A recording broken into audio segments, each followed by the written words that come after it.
watch.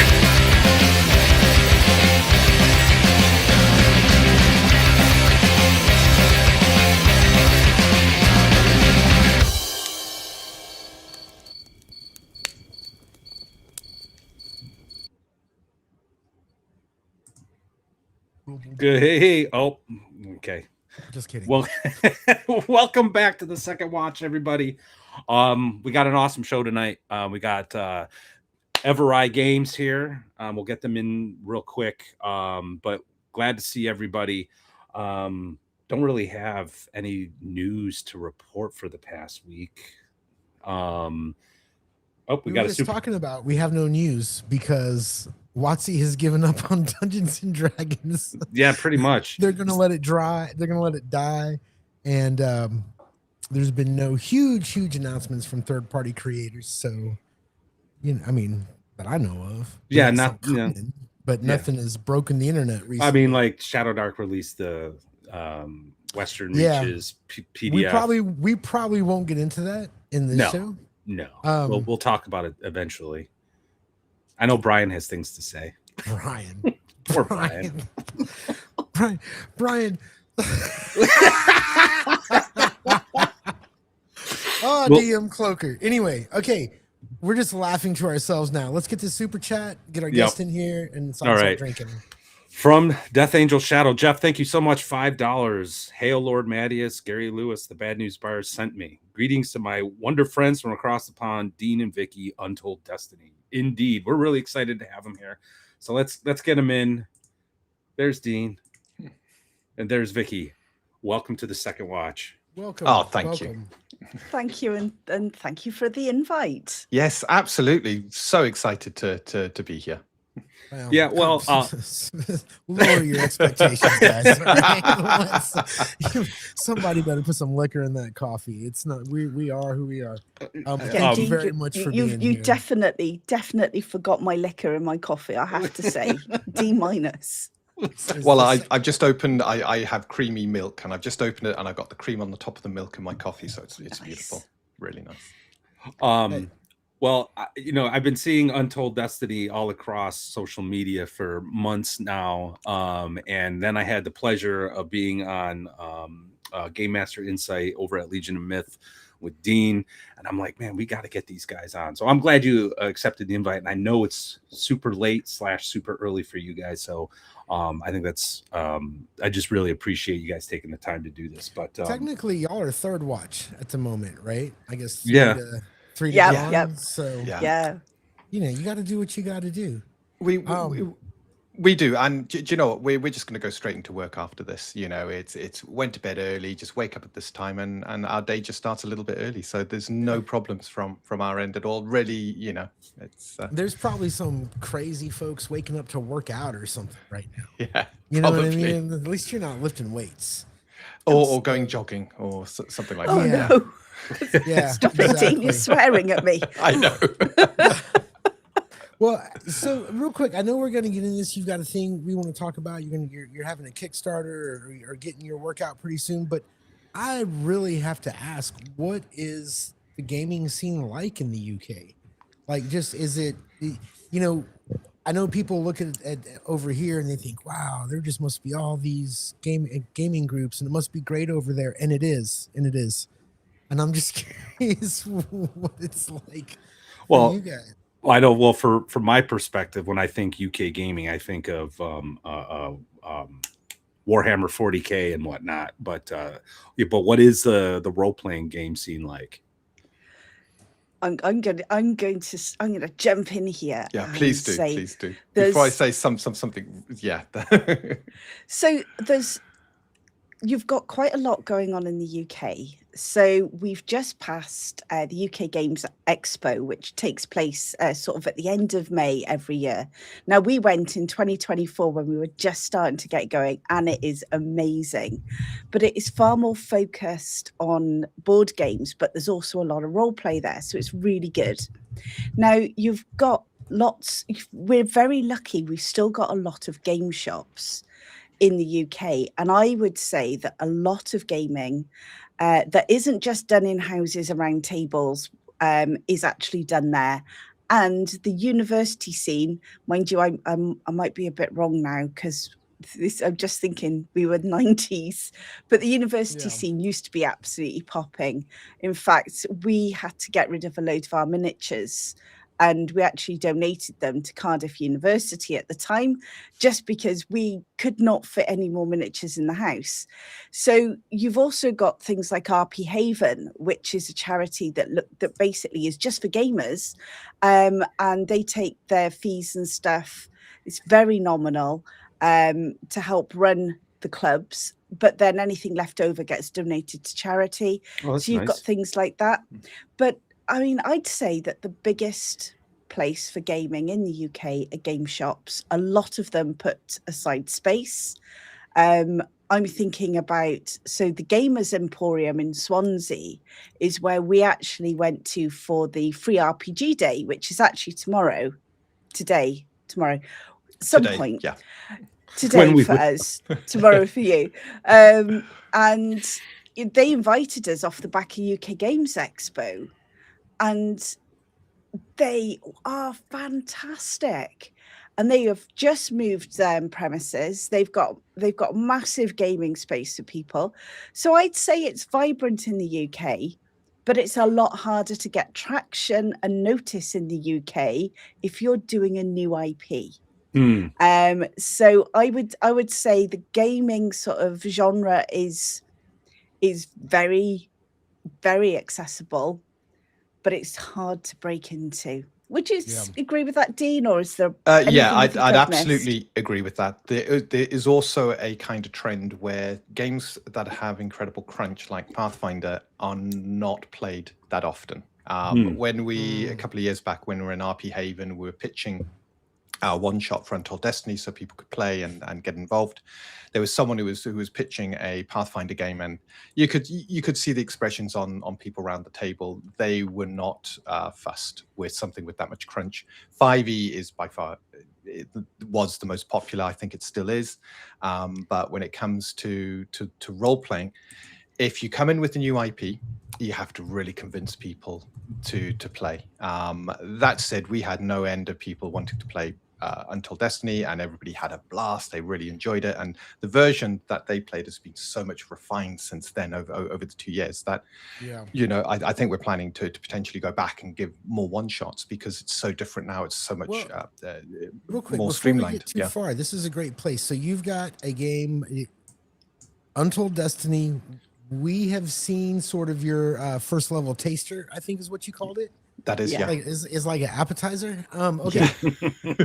So a moosh boosh, if you like. Just a bit of, I like that. I like that. I have a culinary background, so I like that. There you go.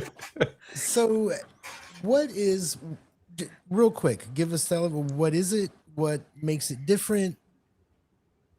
Tell me what you want to tell me. Surely you guys have rehearsed this. Y'all have parts. No, we're terrible at it. Our elevator's pitch is one of the worst ever. we always, because we always want to talk about everything in the game, it always goes wrong. So I will say it's a multi D20 system that gets you stuck right into actually playing the game. Dean is sadly really, really clever. He doesn't admit it, but he is. He's hidden all the complicated maths that you might have in a game behind some dice mechanics. So all you have to worry about is actually rolling dice. It's dynamic combat, which means you actually react, keeps you focused at the table, and it gives your characters that real feeling of meaning in the world, because the dice actually illustrate how competent you are at something, and it feels real. From a player's perspective, it feels like it's real. You can focus on your character instead of having to keep looking stuff up. And it's so much you can do. It's unbelievable. Dynamic, immersive, great fun to play. Yeah. Okay. Well, I was just going to say, when I was at your website earlier this week, I saw it was like player focused or player centric. Yeah. So before we get into like the we might get into the nitty gritty of your game mechanics because I find them interesting. But like, what was the catalyst or what was the impulse to start working on what would become Untold Destiny? Like, what was that aha moment? Was there an aha moment, or was it just something that evolved? There's a couple of aha moments, wasn't there, Dean? There are a few, yes. And this Yes. started back in about 2007 with a science fiction kind of theme that we were looking at. And it was, I've always wanted to create my own system, and I love the way dice mechanics and various mechanics work together. So back in 2007, I started to think about putting together a science fiction world called Untold Destiny, and started looking with a good friend of mine, Ian Selby. We started looking at various mechanics. We went back and forth. We were just trialing things out for several years, and just seeing what worked, what didn't work, what flowed. During that time, we made some good progress, but you know what it's like. Life kind of gets in the way. My health took a bit of a dive, and then as I came back out, I felt ready to grab this again and pursue it. But I decided this time to focus on a fantasy version because fantasy is always my first go-to. And we were running a 5e campaign, and it was beginning of 2022, and you understand what happened in 2022. Because I was on the verge of thinking, why not, you know, I had gone through some complicated systems. I'd just not long finished a Pathfinder campaign, which absolutely broke me because the level of pressure it put on me as a DM just to run that game was incredible. The maths, the balancing, the complexity, that didn't actually add much to the game, in my opinion. So it just wasn't. I love third. I love 3.5. But as you get older, you begin to grow tired of the maths and the big numbers, and it was that. So I thought, let's move to something a bit more streamlined. Let's give 5e a chance. And I was actually quite impressed. The number squish I was skeptical with, and it worked really well. I loved some of the ways they change things. And we were on the cusp then of saying, look, I think Untold Destiny, I could take the 5e engine, we'll slap the 5e label on, put some house rules around it, and we've actually got something we can then create Untold Destiny in. And then the whole OGL stuff hit, and we took a good look at Wizards and went, do we want to invest years of our life and then be in a position where Wizards say, you either can't release it because you need our say-so to do so, or you can release it, but we own the IP and we kind of sub-license it back to you. So we didn't like what they wanted to do in the way of control. And I know they backpedaled, but if they were willing to do it once, they're willing to do it again. So I went back to the drawing board and went, okay, let's start again. I have a classical upbringing in role-playing. Basic edition, I did a little bit of first, but second edition was really my bread and butter back in the day. Absolutely loved it. So I kind of paired it back to that and went, if I start with something that's close to second edition, let's see where it evolves as we begin to play test, as I begin to look at what works, what doesn't work. I already had some principles I wanted to achieve, which is a more interactive combat. So I baked that in right from the start, and that was using a mechanic called stamina. And whenever you wanted to interrupt someone's action, you would spend stamina. If the trigger happened, spend stamina, perform the action, it goes back to them. And over the years, that's streamlined so much now that in the middle of a combat, and the combats are quite fast, you will have someone doing something, and then someone else will just, hang on, I can interrupt, and they quickly do their action, and then it's back again. And it's this, from the very, very moment we kind of focused on this, players around the table, where in 5e players were beginning to drift off, eyes glazing in combat. Oh, the 20-minute turn or whatever. It was ridiculous. It was, and we went up to 23rd level in 5e. I went into epic levels, so we were really, because I love early levels, but I love doing all the levels. I love a big campaign. We're very much campaign play, aren't we? Yeah. We are, and I noted where all the problems were. Multi-attacks on fighters was by far the biggest culprit. A lot of people say it's spellcasters. No, it's not. It's the fighters, and it's their boring 1 attack, 2 attack, 3 attacks, and so we streamlined that. We put in the reaction-based system, and it works incredibly well. Players around the table were just hooked to combat because They didn't know when they were going to be called on to effectively defend against an attack. So we brought in parry and dodge mechanics. That worked incredibly well. And there is a relationship between things like, I can parry a melee attack. But if someone shoots or throws something at me, I can't parry that. Hang on, I've now got a shield. I can now parry a missile weapon or instead of having to dodge it. So now, because I don't have to rely on my dodge so much, I can wear heavy armor so I can mitigate some of the damage that's coming in. But hang on, spells have to go off dodge, because even if the spell hits my shield, it's going to affect me. So we got this lovely interaction in combat where everything has a benefit, but also has a drawback. I'm kind of beginning to lose my train of thought, so I'm going to wrap this up aren't quickly. You? So this is normally where I Yeah, zip in. you normally leap in. I normally go, Dean's go. Tag, go. So, Go on, so Vicky. yeah. So essentially, what this meant is that as we were starting to play test, what we noticed is that people were paying more attention at the table. That you didn't have the I have my turn, I'm now going to spend my time on the phone. So we have doubled down on this. This is the core mechanic, is the interaction system. It works really well, and it really does add a level of excitement. As a player, it's what keeps me sort of engaged. So that made such a difference. But one of the things I'd like to say is that Dean always forgets that every single system he has house ruled to death.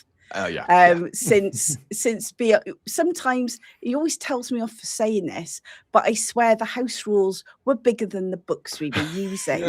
So they were sizable. They weren't that big. It was like, hello, today we have the tome that we're going to tweak these rules on. And it was always for the right reasons. We utilized 5e for the last ever campaign we played, and it was really evident how broken it was as you got to the mid-high levels. We love high-level play, where we like taking it so that you're building your fortresses, you're setting yourselves up as someone who affects the world far more. And what happens? The whole thing sort of breaks down, and it makes it really difficult. And we had to really house rule high level significantly. Yeah, I was recreating monsters to make sure the challenge was there, and the campaign itself, I engineered it so that things like teleportation and divination stopped working. And the teleportation side alone, wow, what a difference it made at high levels. They had to plan out a journey, and they couldn't just teleport somewhere. And the party had so much fun. They were like 16th, 17th level at that stage. And they were planning out a journey. They were doing it day by day. There were random encounters, and it was incredible. They had to go across Anarok. I typically played a Forgotten Realms campaign. There was a chance of super giant purple worms turning up, and they were in this scarab, that kind of like mechanical scarab thing that they'd managed to acquire years earlier in the campaign. And it was this excitement around the table and stuff like that. And not having teleportation radicalized the game. And I've never liked certain spells in D&D because really they break the world. In my opinion, if they existed as spells in today's world, it would radically alter how our world would work, and not in the fantasy way, but in a completely opposite way. So instant communication, teleportation, stuff like that makes a fantasy world incredibly small, and the world should feel vast and mysterious. Like, I always go back to Lord of the Rings. It's one of the biggest inspirations, where you hear rumors of stuff happening, in a land leagues away from you, and if you want to confirm those rumors, you've got to either travel there or find a traveler who's come from there and question them. And it's this level that encourages the role play. It means you're not going to have these great guild houses that effectively own the markets, because they can create a gate and in 1 minute get a load of stuff through that gate to capitalize on an area that may be having a shortage. In fact, you wouldn't have that in the world. The world would be radically different. The Forgotten Realms, if you imagined it with these spells being very common, and the Forgotten Realms is built in a way where it assumes the spells are like only kept to very high level people. But if you got a party that go up to high level and you got a lot of high level characters, then guild houses are going to have these high level characters. The powerful houses have to have these high level characters because it becomes an arms race. If you don't have your big wizards, then the person who does have big wizards is going to take you over. So you naturally have this escalation where the world begins to fall apart because everybody can teleport, or the powerful people can teleport. They can instantly communicate. They got divinations where they can just, in the morning, they just have their high priests going, oh, we're going to divine. Are there any thieves and stuff that are plotting against us? And in reality, if you're creating an adventure and you go up against a powerful foe who becomes the campaign's big bad, if you want, and they've got access to this magic, then why not at second or third level when you're doing this, they go, oh, I've lost an outpost, divination. Who did it? Oh, it's those lot. Right. Send someone in, teleport, kill them, back. Yeah. This brings up hold on. Yeah, well, shit here. He's gonna right. before Gary. I just wanted to point out, I actually kind of agree with you, and I think, but just I don't you. I was a second edition. Actually, you shouldn't speak for me, but go ahead. No, I'm just Fight, welcome to the second watch. Yeah, no. So if we've been drinking, we'll be at fisticuffs soon, but we'll be back next week. Anyway, no, but I grew up in the 90s era, second edition, and there was a lot of worlds and all this stuff that they were pumping out. And it was almost as if Planescape, it acknowledged implicitly the stuff that you're talking about, because all of a sudden you're just all over the place. Yeah. And then I think with 5th edition, one of the reasons why I stopped, well, one of many reasons why I stopped playing it, some of it is like what you're talking about, but it gets to a point where it's kind of gonzo and it's just too much. I had a big campaign planned where the big bad is this gargantuan red dragon that is woken and is terrorizing the land and all that. By the time my players got to 9th level, they could have killed this epic big bad. So I had to go in and start okay, how do I make this more like a 20th level? Because that was the idea. We're going to get to 20th level. I ended up I think it had 1,200 hit points, had all these lair actions. And so the last battle was going to essentially be at its lair. And I had which we were using terrain. I was going to use an actual table. It's I was planning a Warhammer 40K event. It was ridiculous. And I hadn't even gotten there yet. I was just getting ready for, but anyway, so I think I agree with you. I think I was going to say something and then you're going to say something and then at most has to interrupt me because he's got $5 that we don't have. Just kidding. He's pinned. Go ahead, Gary. Am I the only one drinking tonight? I think you are. No, this will be fun. Slow down. The three of us will look at you disapprovingly the entire night. I will put my glasses on the tip of my nose and give you the librarian stare of now. The problem is with that accent, you don't understand what that does to somebody. And then she just wants to say yes, ma'am, and walk away. If you're an American kid that grew up with the 70s, Disney movies, that is the voice of authority. Woohoo! I have some power. A little bit, yes, ma'am. So. I'm curious because we talk about you were talking about things that you say just kind of overpower the world and it does. I mean, it does do those things to the world. But don't you think that's the game they intended? No. Oh, if that's maybe not the OSR guys, right? Yeah, I'm not talking about the old games. Well, do you know what? Go ahead. Yeah. The IP, the Dungeons and Dragons IP belongs to Wizards of the Coast, so they can do whatever they want with it, and we can moan about it. But you know what? It's their property. They own it. They can do whatever they want, and you're spot on. If that's the kind of game they wanted to create, if that's the kind of environment they wanted players to play in, then yeah, you're absolutely right. So my problem with the game is that I don't think it's the game for me. Yeah, and it's not the game for you. And if people love playing it, I'm not gonna turn around and say you shouldn't be enjoying the game. If you enjoy playing in that with those spells, brilliant. Dean, I think that game is shit too. I agree with you. But I guess the point I'm trying to get to is that one of the good things about these kind of games and what you're doing here and what other people are doing is that they are malleable. you can have something like Planescape. You can have Dark Yeah. Sun. You Yeah. can do these, and it's these little adjustments. It's funny how these small mechanical adjustments can completely change the world to your liking. So that's all I was gonna Absolutely. say. Drunken observation. That's all. We All right. like your drunken Thank observations. you. All right, we got a super chat from Atmost. $5. Thank you, sir. How many D20s does a player need for Untold Destiny? Is it a dice pool mechanic? Right. Shall I take this one? Go Or do on, you you wanna take- can. Yeah, No, you can take it, darling. Okay, fantastic.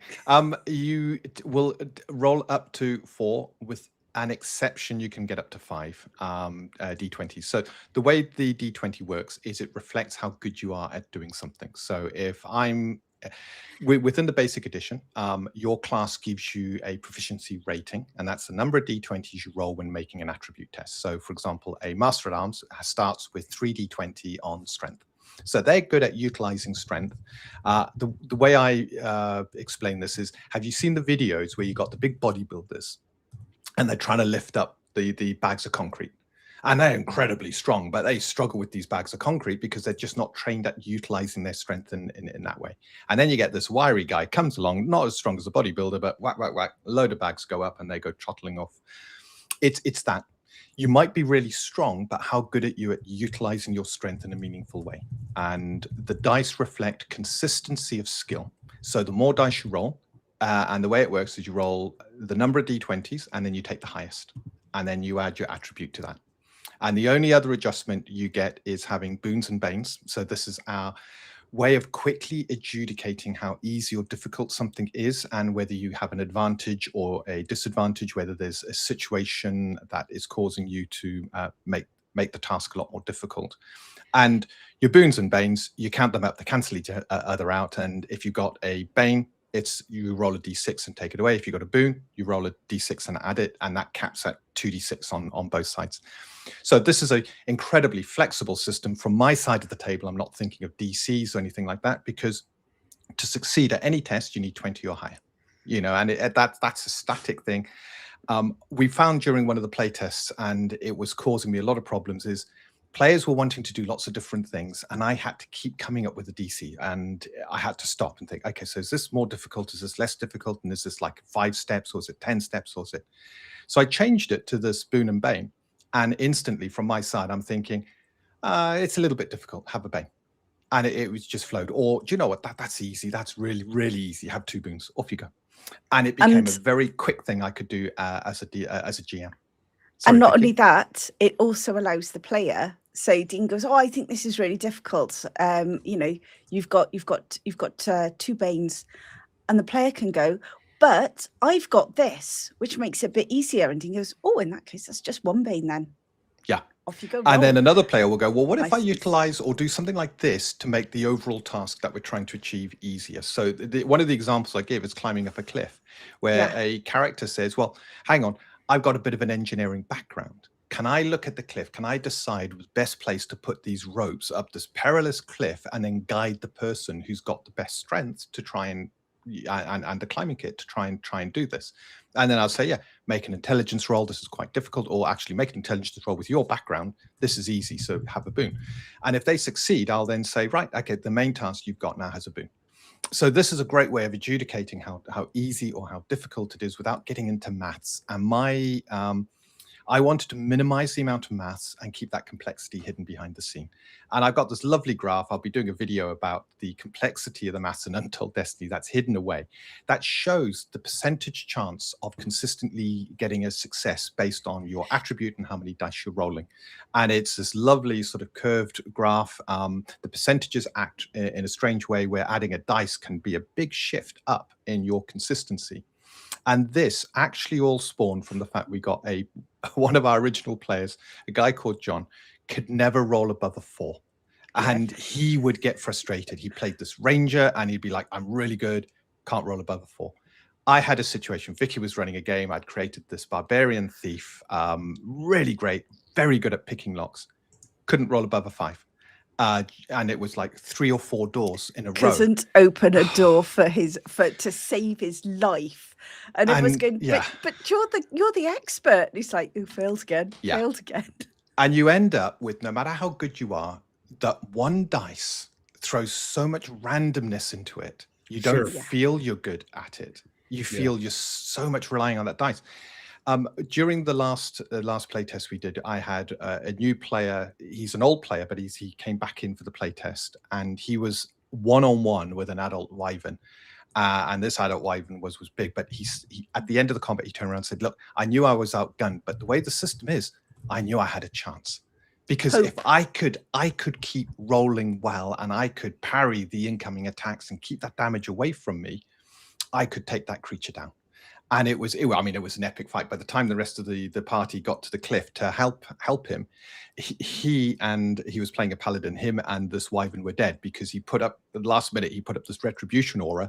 So the killing blow on him, it went back on the wyvern, who was on low hit points, and killed the wyvern as well. So you got this amazing epic battle happening on this cliff. And then when they get there, the paladin's dead, the wyvern's dead. And with us, death, you're allowed that one last heroic moment with death. So when the party got up there, he managed to say a few words and then expired. And it was great. It was an epic fight. And even though the rest of the party weren't really involved, the fight itself, I think that fight took, 20 minutes? If that, 15 minutes, I think it took. 15 minutes it was. But yeah. wow, it was back and forth. It was epic. It was brilliant. Yeah. I kind of want to get into this, and Baron Karza actually asked this question earlier, and I'm getting to it now. Thanks for your patience, man, and thanks for joining us tonight. But he says, how do you keep immersion during off turn? And I think this kind of gets towards the give and take you guys are talking about with how combat works, keeping the players interested and focused in putting their phones down as you so eloquently put it, because I see it happen everywhere. Yeah, you see it all the time, don't you? It's just that, oh, my turn's done. Yeah. We've all done it. Me and Matt saw it at a convention game. We I saw it during a convention game where some dude had like spent 6 months building miniature buildings for Western shootouts, and some kid. Yep. Yeah. Oh, we were having a no. blast. Yeah. I felt bad for the guy because it was his first convention where he was running games. Great guy, did a great job. I was my first time playing Boot Hill, and we had a blast, but like I kept looking over at this kid, and I'm like, I want to just cuff him up. And he was on my team, which explains some of my more suicidal moves, because I mean anyway, sorry, I don't mean to disrupt you. But one of the things that struck me looking at the rule set is like you got bracing that occurs that can help reduce damage, right? And maybe again, I just kind of read it, I haven't played it, so correct me if I misunderstand. We'll fix that you haven't played it, don't you worry. Oh yes. But like, is that something that happens every time someone attacks, or is that like a stamina thing where you have to spend stamina points to brace? But basically it's like monster hits, and then you make this like armor check bracing, right? And that reduces the damage by half. Yeah, right. Bracing requires a point of stamina to be spent. So your dodging and parrying is a quick natural ability, so you don't spend stamina. The exception being if you want to be able to dodge during a melee attack, and then you have to spend. It's more exerting to use your dodge defense to avoid a melee attack than using parry. So when it comes to bracing, you have to always spend stamina, because you're now taking, instead of just standing there and letting the blow hit you, you're trying to maneuver, you're trying to get your armor in place, you're trying to reduce the damage by half. So bracing is actually incredibly powerful, and it's the main way of mitigating damage. So armor doesn't make you more difficult to hit. Armor is designed to reduce the damage you take by half. So any damage that targets you, so this could be a cleaving attack, it could be a spell where you're chosen as a target, like Aether Missile, you're allowed to brace. And it doesn't count as your one reaction for the turn. So you get to do a maximum of one reaction on a turn, not a round, a turn. And each reaction costs a point of stamina. So these are quick things you can do. So you take damage. And Sorry, I just Vicky, want to interrupt. And when Dean says on a turn, it's anybody's turn. Anyone's not your turn. turn. Yeah. So this is where, and I will chip in after Dean's finished Brace, and I'll talk a little bit about some of the stuff that keeps you immersed from a player's perspective. And I've noticed someone saying stamina, little tokens to spend. Yeah, we use poker chips around the table. We do. And it works really well. And you just got these poker chips. You just throw one in when you spend it, and you return it at the end of combat. I can feel the hardcore grognard's eyeballs rolling into the back of their head, and I think it's great. I hope you guys knock yourselves out, take a nap, chill out a little bit. Well, what struck me looking at the rules is there really is, like, you're right, like the players are going to stay engaged. They're not going to wait, because now it's like it really is a team effort, because you can use a reaction to help out a friend. I think I saw, correct me if I'm wrong, but I think I saw, like, if you're next to someone, you can use a parry to help your buddy next to you or something like that. It's aid ally. If you're next to an opponent that's one of your friends is attacking, you can spend a point of stamina and add a d6 to their attack roll. And this is effectively our kind of flanking. What you're doing is you're making yourself a nuisance. You're distracting the opponent and allowing them to be hit that much easier. So it's a great... We wanted to make this very much a team game where you can support each other. So a lot of the baked-in reactions that everybody can use supports this. And then there's a lot of other reactions, depending on whether you're a spellcaster or a martial character, that you can then learn and use as well. I'm sure somebody's already asked this, probably while I was away making my second drink. Are you guys on a map grid? I'm sorry. Are you guys on the grid with miniatures most of the time? Or is it? It's designed for Theatre of the Mind. And the last games we've done have all been Theatre of the Mind rather than grid. It works perfectly on a grid, but it also works really well Theatre of the Mind. To the point, I've been looking at the way a lot of other systems have been doing things, and the one thing that I really got taken with is using a word instead of a number for distance. So we have replicated that a few more categories than something like Shadow Dark. But I completely agree that you want to remove the math. So you say if something's close to you, how far is close? Roughly 100 feet. Yeah. So instantly, especially Theatre of the Mind, you're thinking close, you're not thinking 100 feet. So instantly you're not now counting feet, you're thinking distance. And I think that works really well. And that's what we've adopted, and it works for theater. It does work. Here's the thing. I love BX. I love the yards and the feet and the whole bit. I'm that guy. But I'm running Shadow Dark for my kids this summer and a couple of their friends in the neighborhood. And near, close, far is perfect. Yeah. It really does work. I want to bitch about it because I'm old and I don't like, are you messing with shit, but it works. So it does. Well, we were playing fast. Yeah. And I think even back in the day, at least for me, you would note the distance of a short bow or something, and then someone would ask, "Hey, can I use my short bow?" And you're like, "Yeah, you're close enough. You're not pulling out the ruler. You're not really thinking about it. You're close enough. Go ahead. It's short range, So it was already being done. It just needed to be codified. You know what I mean? Yeah, absolutely. And actually, the codifying it made it more solid, right? Like, giving those ranges near, close, far, that did make it more than just, I guess, go ahead. There's a lot of that. But I just want to pick up on, because Baron Carr's asked about the reaction system and the immersion, and he's just asked about, are they off turn? And it's like, no, they're not always off turn. You've also got reactions that you can apply to stuff that you're actually doing during your turn. And that's why I made the point of saying it's on any turn. So you can do it on your turn. You can do it on other people's turns. It all depends what's going on at the time, which is what drives the immersion. I'm going to give you a couple of examples. I'm there. I'm a paladin. I've got something called Taunting Strike. And next to me is someone doing who's also in combat with the same beastie. This beastie turns around and decides to wallop my friend. And I basically go, we're not having that. And I smack him in the face. And that's the sort of things you can do, which means you're watching for those moments. You can be watching to see, and and your mages, I love spellcasters. Your mages can actually react to stuff going on. They can actually help people with things like their saving throws. They can actually throw in certain spells as reactions to distract the opposition. And you know what this does? It keeps you focused on what's going on. Because if you miss the opportunity to interrupt, well, that's your hard cheddar. Yeah. All right. So that's what keeps the immersion at the table. And it's great because it just and it's natural, it flows.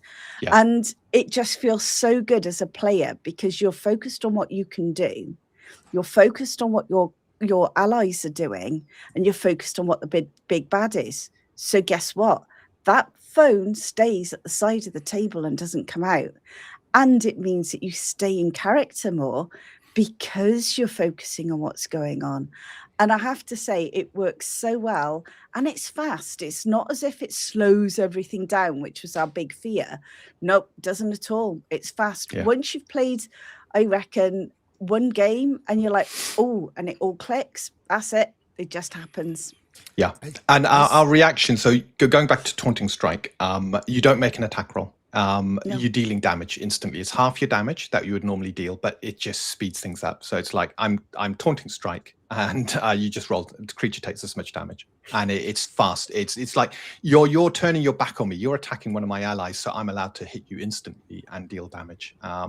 So we've made sure the reactions don't sort of bog down and you lose where you are with the reaction system, but they're fast, quick to resolve.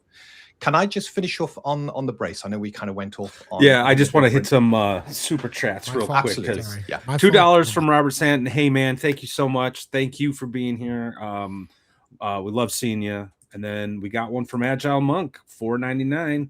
Thank you, sir. When will Untold Destiny be available for purchase? You can answer that in a second because I know you want to talk about bracing.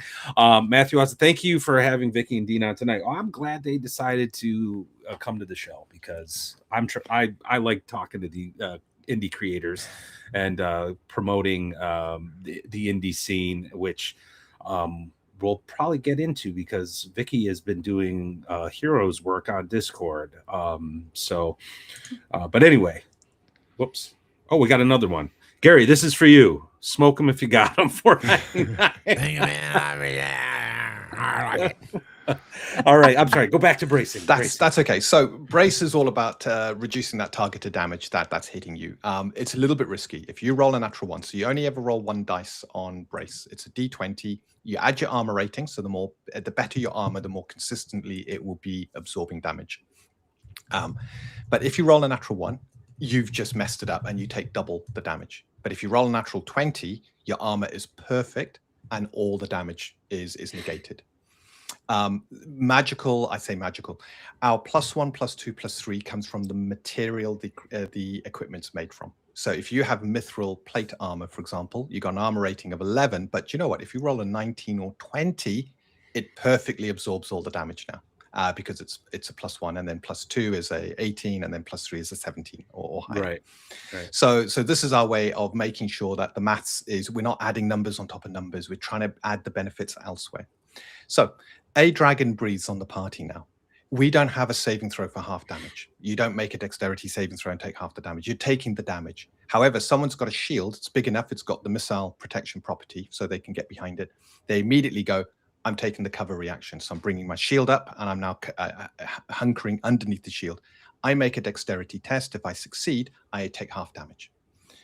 And I've also got the ability, because I'm a martial character, to protect one of my allies as well. So now my shield is going out and the two of us are hunkered behind this shield whilst this dragon's breathing. They're making a dexterity test. And if they succeed, they also manage to get behind the shield and take half the damage. So this is our ways of mitigating damage, which is vital because the damage can be incredibly high on a lucky roll. And you could see more than half your hit points disappear off in one instance. So you want to, A, not be hit, and B, mitigate damage where you can. Real quick, we actually have a Rumble rant. There's 5 people watching on Rumble. Ooh. which is Hello. I gotta figure out how to make Rumble work for me. But PS Caglione, this guy has been commenting on a lot of my videos over there. He's first time he's able to make it to enjoy the show live. Good to see you, man. Thank you for the $5. I really appreciate it.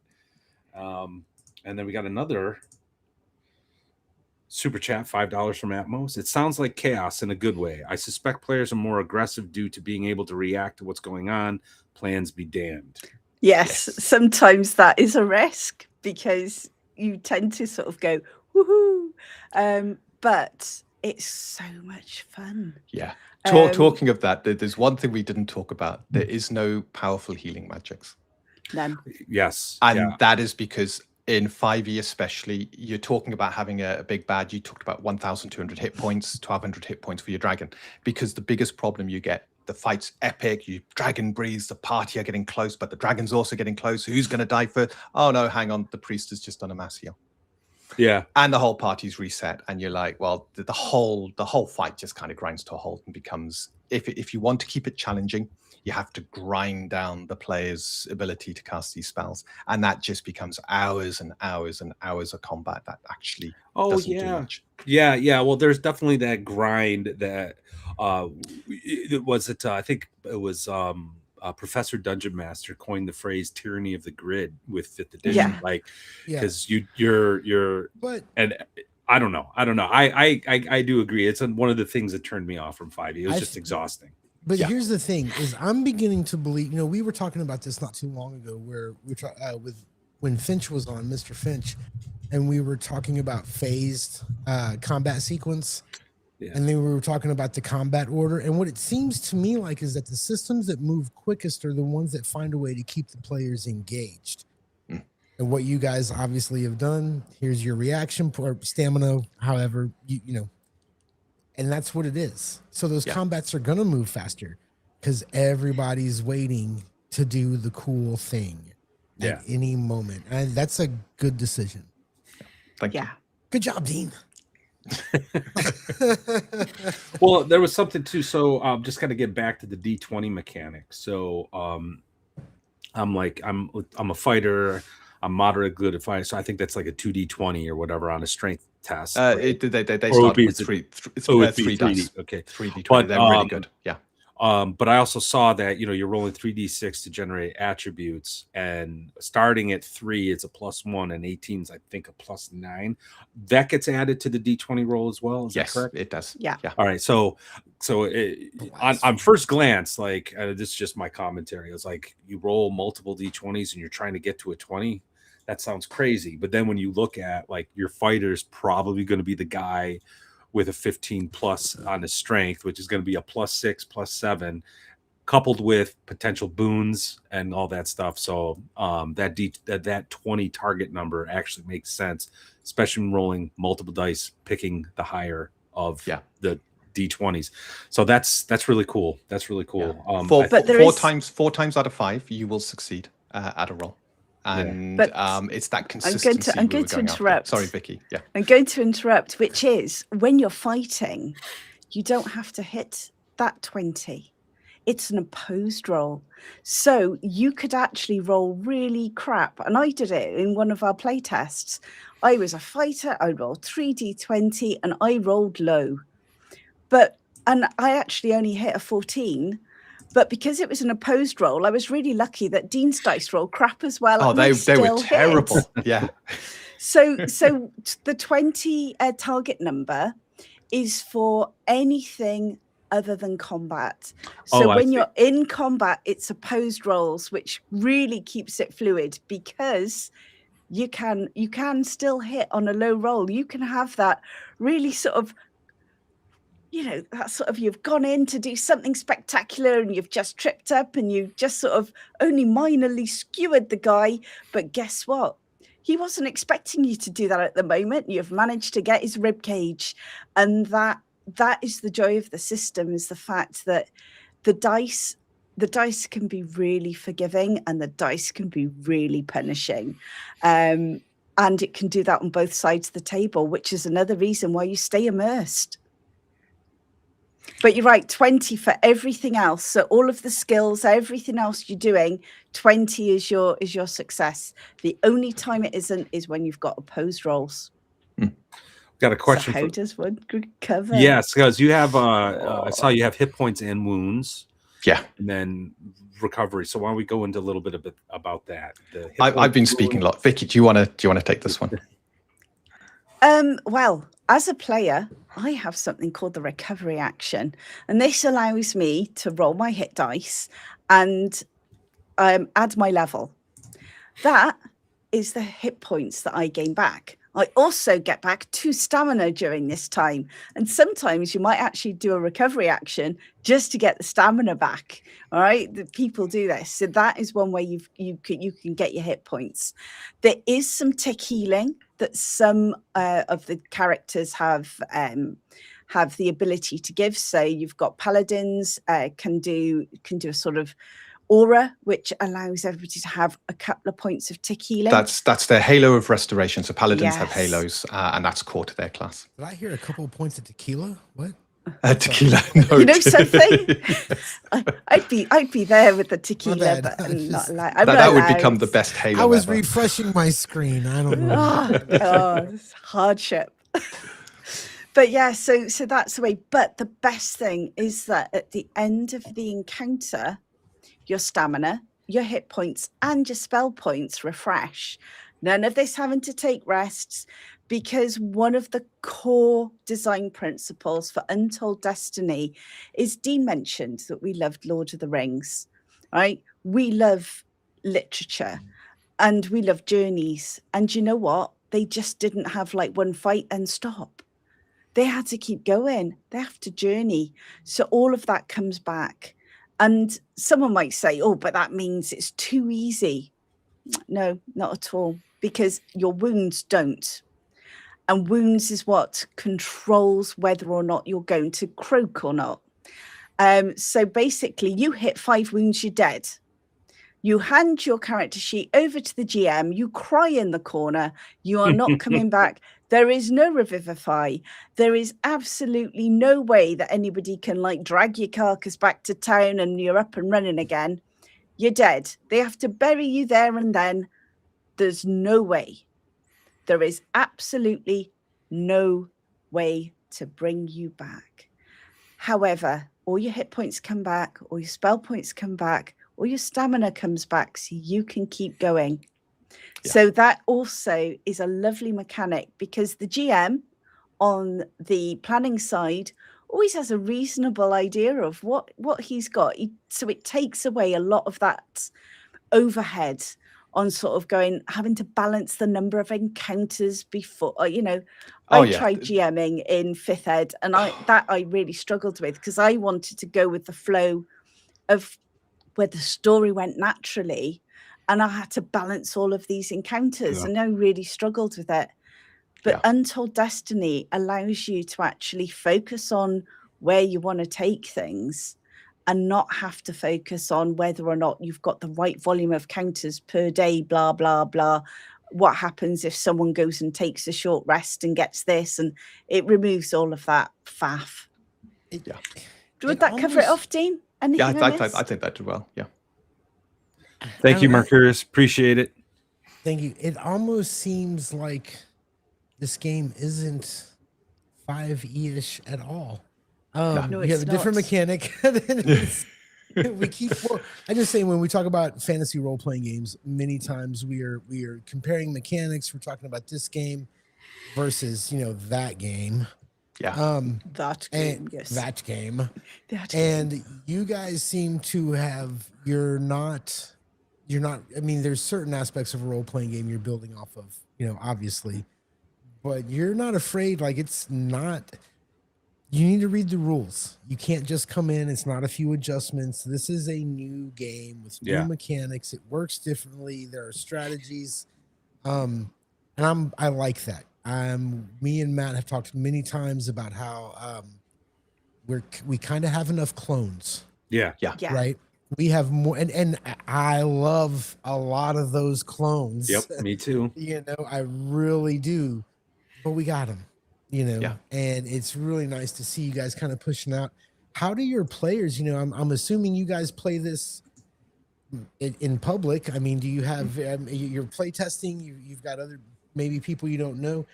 How do people really, you know, at least here in America, in the United States, 5e, these new kids, man, they don't want to let it go. They like their feats. They like their tieflings with their cozy little song powers or whatever the fuck they did this month. I don't know. I'm just saying, how do your players react to this kind of thing? How does the new English gamer are they resistant? I'm going to use an example here. We went down to RP Haven, and they were running at a place, Firestorm Games. So Firestorm Games has been set up, is quite big, but they got loads of gaming tables and everything. And RP Haven runs games there. And we went down to run some Untold Destiny for them. And there were two youngsters that turned up, and they came along for a 5e game. And for some reason, the 5e wasn't going on. And we went, come and jump in with us. And I'm not joking, they loved it. They loved the fact that they could react. They loved the fact that they could actually do stuff. And you know what? They put down their phones. We're talking about youngsters, and they put down their phones. And that's when I knew we were on to a winner. Because if you can convince someone to put down their phone, a youngster to put down their phone, then you've got something. We've had some when we went to UK Games Expo, and we're talking about 2024, so the game wasn't even anywhere close as refined to where it was now. We've done multiple years of playtesting since then and refined it. And they loved it. Everybody who played with Dean at the time thoroughly enjoyed it. So we know that we've got that sort of thing that sets us apart from some of the more traditional games, shall we say. We took it to Penarth War Games. So Penarth, and this is the other side, it's the older generation war gamers. So we've been doing stuff with them for quite a few years now. We used to help them promote role-playing at a convention called Crusade. And we went down to their lovely little hall that they go to, and we ran some Untold Destiny for them. And again, this wasn't in the most refined version it is now. And this was the older generation, and they loved it. So I'd actually say that we can appeal to people who love the older games and the new generation as well. I'm going to call it's multi-generational appeal. Yeah. Well, one thing I found is I thought I wouldn't get anywhere with the 5e lot, and some of the most excited people around the table were 5eers, and they would sit down, they'd be skeptical, and midway through the combat, their eyes would suddenly light up, and they'd go, oh my God, so I can, oh, wow. And it's that interactive nature of combat that you don't get in 5e, that one reaction per round, and that reaction is typically used for something that isn't that impactful. And with the amount of 5e players we've had around the table who've gone, wow, this is actually incredibly good. And that was a couple of years back. We've been running, we did the Guac, and I did a couple of one-shots there, and I think people really enjoyed it. And we're planning now on just getting in front of as many people as possible, continuing to do one-shots, plus everybody's going to get hold of the rules on Tuesday. So they can run their own. At the end of next month, we got an adventure. So people can even run an adventure with it if they don't want to create or run scenarios themselves. So everybody will be able to try the game out and see whether they like it. Mechanically, we've discussed the mechanics. You got the multi D20, you got a couple of exceptions like the brace test, and then damage is just you have a number of dice. You roll those dice, lots of dice, count them up, and that's your damage. Like my dice. Yeah, whenever you get an ability that increases your damage, it adds another one of those dice. So we've tried to make sure more fun. I've always said that. Yeah, more dice is more fun.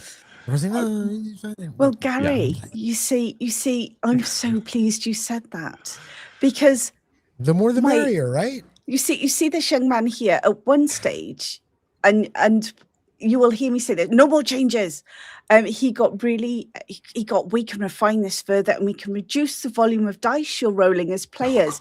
We all went, you touch our dice, we're going to kill you. Oh yeah. Absolutely Yeah. not. We want more There's only dice, not less. There's only one archetype that I have reduced the dice on because it was getting ridiculous. They were approaching 20 dice at the top levels, and that's the rogue archetype. And it's because the way we don't call it sneak attack, it's a vital strike, and it's core to their ability. I thought, where does the rogue sit within our system? And I thought back to the science fiction version that we were developing, and the rogue in there, I was, yeah, they'd be the specialists. They'd be your special forces, your snipers, your, and I went, why do they have a sneak attack? They know how to strike someone in a vital area, how to critically hit something in its weak spot. So we made it vital strike, point of stamina, and you can use it. So you're not having to meet a load of conditions.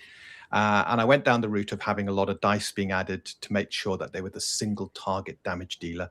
And it got ridiculous. And they now, something I always wanted was the classic multiplier for backstab. And I managed to bring it back in. So their dice are small, but they multiply it by 3 automatically. I was talking, there's a good friend of the show who I talk to about 3 or 4 times a year. And he's into this old game called Chainmail, the old original Chainmail. And he was kind of describing to me how the 6-sided dice worked and everything. You need more dice in your game. I'm waiting to have a fighter where I get to roll 14 dice because he's level 14. You know what I mean? Like the more ridiculous it is, the bigger smiles get around the table. We love them. We love dice. It's it's fun. It's fun. It is. A fighter could potentially get up to like 10 dice at the top levels being rolled. And and it's finding those magic items that allow you to boost your damage up. And as a paladin, you got Holy Strike from level 1. So you can spend a spell point and add a weapon damage and convert all your damage to radiant. And there's a lot of creatures that are vulnerable to radiant damage. So you go wading into those undead or demons, and you're having a whale of a time. Well, and we talk a lot about getting the 5e player, to come into these new games. But I also, there's another side to it. We've got some guys who, look, I told you earlier, I play BX. And there are guys who are like, I'm going to fucking play this old game till I die. We don't need anything, blah, blah, blah, blah, blah, And something like this can kind of pull them in as well. It is just fun. People should remember these are games.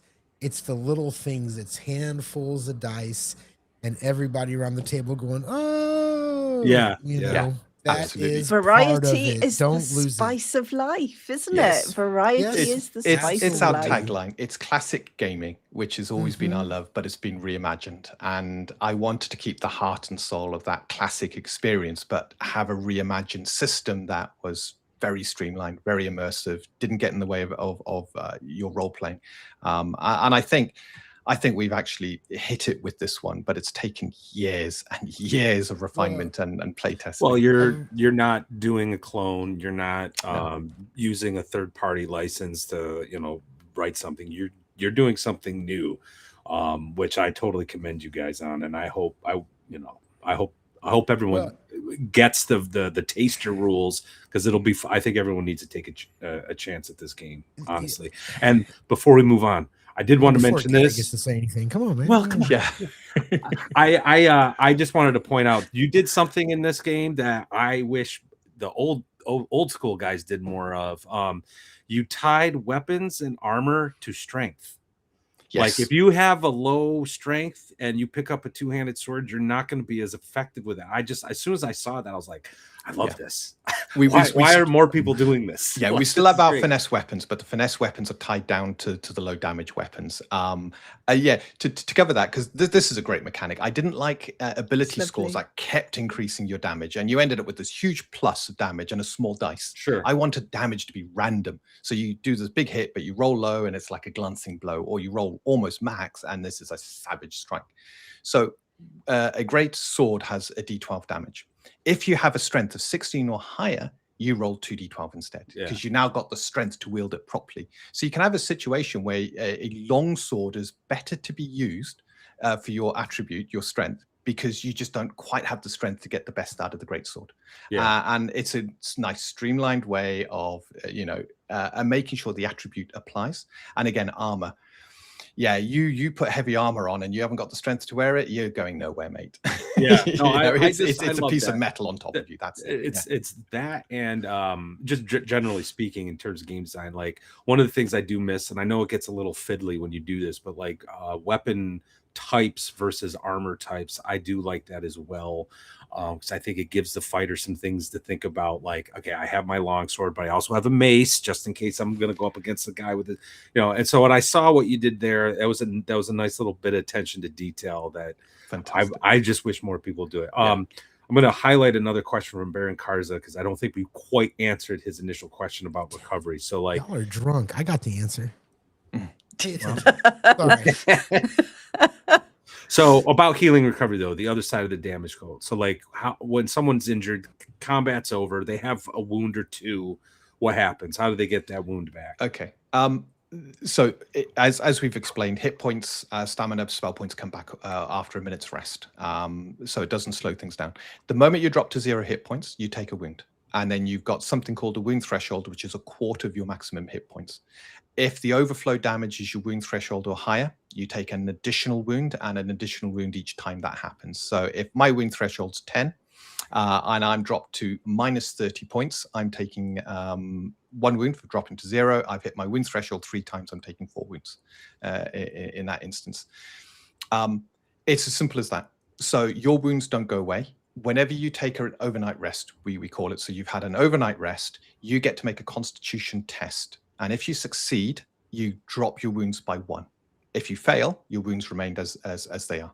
And as Vicky said, you hit 5 wounds, your character is dead. There is no coming back. And during one of our playtests, it was a filmed playtest called Business Unusual on our YouTube. It happened to one of our players. She was playing a character called Xander, an Arcanist, really great character. Fantastic character. During a battle with a orcish demon, an aspect of Baragoth, which is one of their gods, she was badly hurt. She hid, but then popped out to do a spell, and her spells were very effective. So this demon decided to finish the job rather than focus on the rest of the party. And her character died, and she burst into tears and had to leave the table because she didn't realize that A, she got attached to her character, and B, that was it. Her character wasn't coming back. It was dead.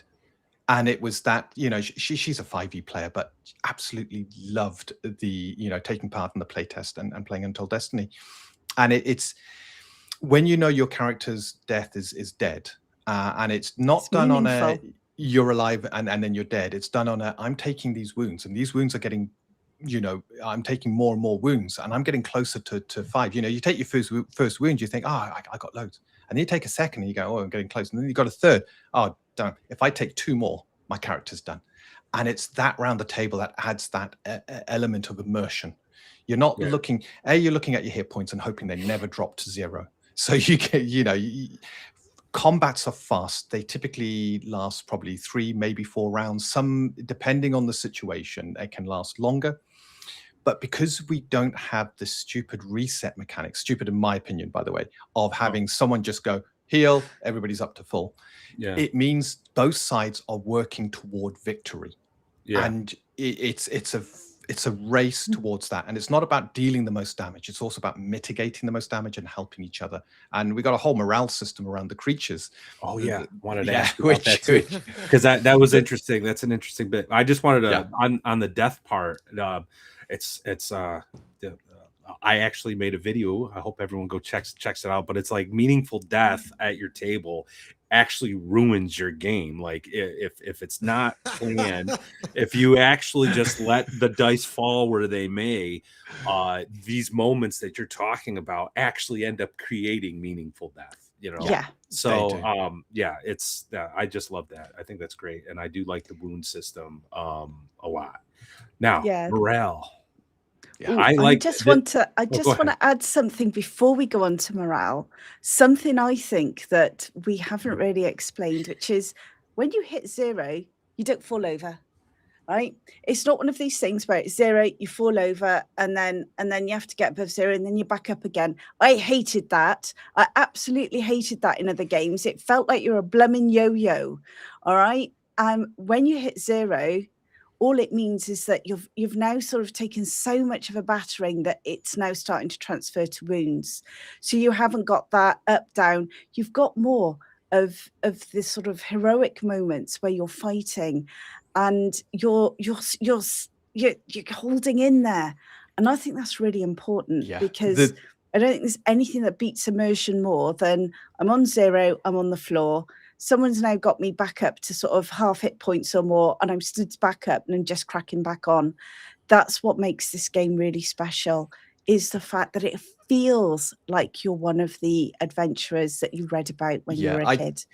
The sort of the Boromir scene where he's being peppered with arrows, that's really what we wanted to capture, which is he's been reduced to 0 hit points and each arrow is a wound he's taking, but he's standing there, he's fighting. His penalties are getting more severe as he takes more wounds, but he's there to protect the halflings. He then finally succumbs. The 5th wound, he drops down, the halflings are taken, then Aragorn comes in, and that's the player's heroic moment in death, to say those last few words to Aragorn, forgive me, my king. And yeah, it's to capture that and to bring those moments, because you're right, role playing is about that shared experience. And if you have those moments that come out of nowhere, they bond and they're memorable, and that's why we play the game. Yeah. Oh yeah. I have a lot of character deaths that I remember, and it wasn't like this planned, like wait for the right moment kind of thing because of plot armor. It was like unexpected. But anyway, I'm glad you guys were thinking in that term too, because I that stuff just drives me crazy. But my oldest boy, the first time I killed one of his characters was in a DCC funnel, and he had already picked his favorite. He had 5. He had picked his favorite, and his favorite got a spear through the chest and knocked off a 1,000-foot cliff during the. And I just remember he was like 7, and he was like, I said, "That's the game, son. Yeah, consequences. That is the game." And he was just like, "Okay." But don't you think it's like the sort of Marvel mentality that you're dead but you're back? This removes all of that. Here's the thing. I do want to, at some point, I want to talk about this. Maybe not even this episode, but I think there's a place for that game. Not at my table, right? Not at mine. Absolutely. But I do think there are people that want to simulate a movie, right? They want to simulate a certain thing where you can fly, through the wormhole and detonate the nuke and make it back out in the nick of time and have your friends scream in your face and you come back alive, right? I think there is a place for that. Fantasy's not that place, just for me, I think that as much as I people are going to get mad at me. I love The Hobbit, but I'm not a big, I'm so bored of all that other stuff, dude. But but those moments, they happen. It's more of there is real loss. There is real suffering, or people wouldn't have read, all those books. They wouldn't have done it. So anyway, I don't know where I was going with that. Drunk again. OSR is great, but I really like you guys too. Okay, let's go. All right, morale, because this is an interesting mechanic, and it's very different from what you see in the OSR, but it's important that you have morale because that's how you actually keep some of these fights from dragging out forever. But it also looks like it's, and correct me if I'm wrong here, because again, I just read it, haven't had a chance to play it, run it. But it seems like your morale pool is sort of like the game master's ability to affect combat as well. Is that fair to say? That's absolutely it. There's nothing worse than you having to put all the creature abilities in a creature, otherwise it can't use them. And 5e suffers this, and you end up with one page with just one creature. And I went down that rabbit hole to begin with before we created the basic edition, and kind of pivoted. And I got to thank GMI on Legion of Myth for that one. I was asked the question, if you're coming in fresh to the hobby, what would be the best way of learning? And after a bit of a thought, I said it's going to be like the basic edition. Start with something like that. So that was something that's quick, easy, doesn't have a lot of complexity around the characters, so you can recreate characters fast, you can make mistakes and learn. So I'm trying to think. So going back to morale, I wanted creatures that didn't take up a page. I didn't want to have to list all of their abilities. I wanted the DM to have some flexibility in being able to adapt what goes on in accordance with the story. And I would do this on the fly naturally, but an unexperienced DM would need some guidance. We always had a morale pool, but it was kind of working, kind of not working. And we got to a point, and I got to thank Vicky for this, because I had morale ticking down at the start of each turn based on the number of creatures. And then if you killed a creature, you rolled a d6, and the pool was reduced by that. Reduced the pool to 0, creature's morale's broken. And Vicky went, why does it do that? Why shouldn't it be dropping on a creature that's killed? And I kind of flipped it on its head and went, perfect. So now, at the start of combat, you got a morale pool that's based on whether you catch the creatures unaware. So if you surprise a group of creatures, they get 3 morale per creature in the pool. That's it. So they are closer to breaking because they have been caught unaware. Normally it's 4 per creature, but if you're attacking them in their home, it's 5 per creature because they're now defending their home. During a creature's turn, if I roll badly, so I've got a powerful creature, I roll badly, I just go, no, I'm going to spend a point of morale and re-roll that. So I've got a re-roll mechanic now. That can make the creature look far more threatening, but it's using its resources, it's using its strength and energy to do that. If I decide that an orc is in a position where they're charging in and I got 2 players either side, and I think, it'd be cool if the orc could kick the one player and then attack the other one as a kind of shield bash kind of maneuver, yeah, I'll spend a point of morale and do it. Because it's the creature now exerting itself and doing something slightly more than it would normally be able to do without me having to write that into the creature. So it gives the GM all the tools they need to be able to flex the creature's abilities whenever they need them to do so. An ogre, for example, can cleave without a problem, but an orc doesn't have cleave on their sheet. Spend a point of morale, they can now cleave. So it's this flexibility. But every creature that dies, the player rolls a d6 and reduces the morale pool by that. And at the start of each round from that point on, I lose another point of morale from the pool. So the more creatures that are dying, the faster that pool's being drained. It means in a combat, do you go after the more powerful, potentially higher damaging, or do you go after the weaker creatures? Do you want to kill a lot of creatures first, but you're going to be taking a lot more damage? It's all these tactical options that you give the players on how to deal with the creatures. And the combat can be over by hitting morale to 0. And that happens, it doesn't happen all the time, but it happens quite often, normally on the tough fights. Yeah. It's not a race of killing all the creatures. It's a race of reducing their morale to 0 so that they either surrender, disappear, have to retreat, or in the case of like if it's an animated creature or a demon or something like that, the animated creatures, the magic fades and they collapse and demons return to the aether. They don't want to be destroyed in the physical world, so they return to the aether. And it has such an impactful way in the narrative and the flow of combat. Yeah, I was just gonna say the way you just described like that situation where the players find the big bad, right? Let's say it's a warlord, right?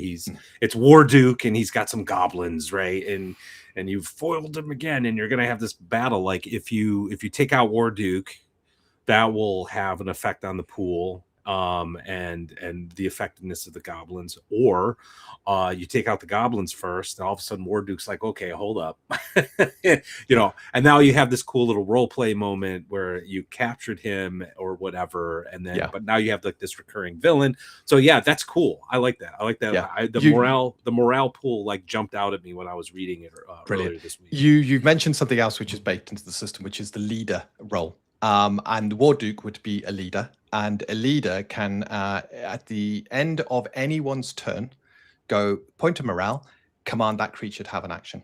Point of morale, command that creature to have an action. So now you're faced, if you take War Duke down, he's allowing his creatures to continue to attack you. But if you take his creatures down, you're then burning down his morale, you're burning down his ability to reroll and command creatures because he's got less creatures on the battlefield. And it's that dynamic we wanted to create, that how do you approach a combat? It isn't just, hit the nearest target and slog away. It's tactful thinking, and the wrong kind of thinking can turn what is a challenging fight into a deadly fight for you, and you having to retreat, or actually make the fight feel a lot easier, and that's perfectly fine. If your tactics are great and your dice play, and the fight is over within a couple of rounds, and this was the big bad fight, well, do you know what? You earned it. Well done. Yeah. Yeah. Well, Well, that's cool. I'm glad. I really like the morale pool idea. I wanted to kind of shift gears a little bit though, because you guys have a Discord called the Indie Game Guild. Yes. And you got a bunch of creators in there having some conversations. When Vicky, you seem to be the one kind of taking the charge and running that. What was the well, what got that started? I joined it. Thank you for letting me be a part of it, by the way. Go ahead. What? Oh yeah, sorry. Anyway, so like what got that started? Like what was the impulse there? I think someone needs to get me a drink. I know. Well, this actually goes back to I think it was November, December time last year that we started Indie Game Spotlights. We're trying to get a brand new IP started here, and I'm going to be brave enough to say we want this to be really successful. All right. I don't want this to be just something else that just gets on, pops on the shelf and never gets out and plays. I want you guys to play it. But one of the things that what we struggled with was being noticed. We felt we were on X, we were on Facebook, and we were like, hello, right. Hello. We have no background, right, in gaming. Dean used to be an IT director. I work in IT. You know, we've not got any exposure. To clarify that, by background in gaming, we got plenty of background in playing games and stuff like that, but no background in running YouTubes, talking about gaming, the networking, or anything like that. We've not worked for Hasbro. We've not worked for any big games companies. We're IT backgrounds. Yeah, we're IT people who are absolutely dedicated to role playing. I mean, we've role played, I think, every year, almost at least every other weekend since we first met. All right. So we are gamers, but we do not come with any of the I used to work for so company and I know all these people. Sure. We got no inroads or connections. We've got no inroads. We've got no connections. When we first went to UK Games Expo, we thought that we would find a lot more sort of exposure. And I have to say it was fantastic. We met RP Haven, we met the Gamers Emporium. But you know what was really evident, Lord Mateus? Trying to get traction online. It felt like we were shouting into the void and getting absolutely nothing in return. We were really lucky. We met Elven Maiden off the back of what we did at UK Games Expo. And she introduced us to some others like Jack the Lost Law Scholar. But even still, it felt so hard to just be noticed. So I thought, well, it can't be just us. What about all of the other indies? So we decided that as well as doing our stuff on our YouTube, that we would dedicate some time to giving back to the community for no other reason that we know how hard it is to get noticed. Well, let's start getting noticed together. The rising tide and all, you know, there's so many of us out there that are creating systems, that are creating scenarios for different systems, and we wanted to help everybody sort of get a bit more visibility. And that started off on a Sunday morning while I was sat in bed and I went, right, I'm setting up a guild on X. And I actually set up the Indie Game Guild on X as a community. So, and of course, we all know, and I'm quite sure if anybody does follow me, they will have seen my rants about the fact that X decided to get rid of the community. Yeah. Now, what's really funny is that they decided to get rid of the communities, but the communities are still going. And I think it was yesterday or the day before, we hit 200 on the community on X, and it's still growing. So, yay, let's stick it to them. They're not allowed to get rid of our communities. No. But because of what X was doing with the communities, we went, okay, what do we need to do? So we looked at setting up the Indie Game Guild on Discord. Now, I will admit I'm not fantastic at Discord. There was a few mistakes made at the beginning, but there's one rule for the Indie Game Guild. Be indie, talk indie, love indies. That's it. All we're interested in is having people who support indies, who want to know more, coming on and basically looking at what's going on in the indie scene. We're all tiny. We're all shouting with these little voices. But maybe if we shout a bit louder, we can be seen a bit further. Yeah, that's I just love that attitude. That's actually why I started this channel years ago, because like you, I had no connection to anybody. I discovered an indie game called Lamentations of the Flame Princess. I was like, oh my God, people are writing games like this. This is so cool. And then I started learning about Dungeon Crawl Classics. I got into the OSR, and then I started seeing other games like Forbidden Lands, what Free League's doing, all these other stuff.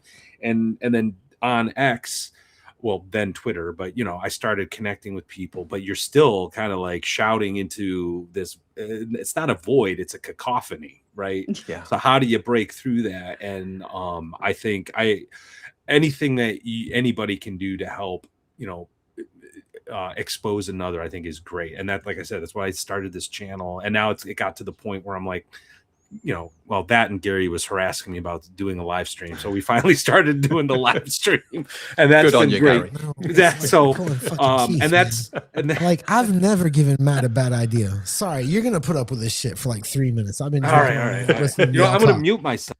You mute you. Go get a fucking drink. Go away. Go away. We don't need you. Here's the thing.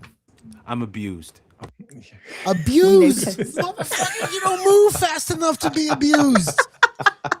You got to think about whether you're ready to be abused or not for a year before you. Anyway, sorry. I did encourage him to do this a lot, but Matt, it's funny because how to say this? I defer to Matt. Matt started this channel, and then we started the Second Watch, right? But the channel is Matt's, and he kind of grew this space, and he is really like, sometimes I just want to help the new guy. And I'm like, bro, can I see what the new guy did? Can I please see what the new guy did before we schedule him? So I give him a little pushback sometimes. But this is really good. You guys, I'm really glad because you guys seem to really be not just the fact that you're doing something that's not an OSR clone, but you seem to be involved in like the local gaming and the big tournaments and all that, and the online community and everything.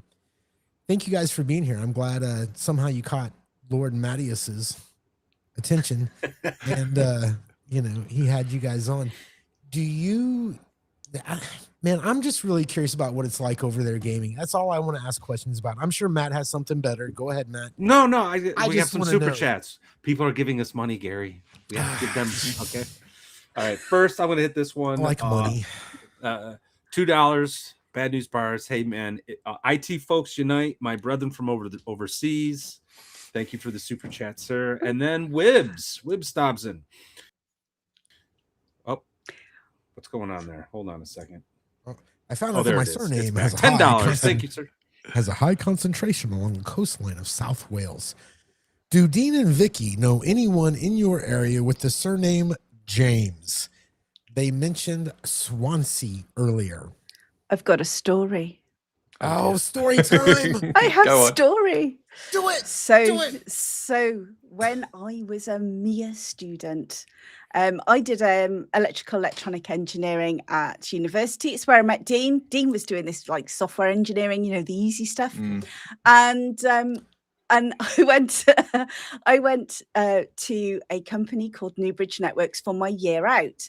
Now, in the UK, the year out is if you do a 4-year degree, you get a year out in industry to sort of hone your skills.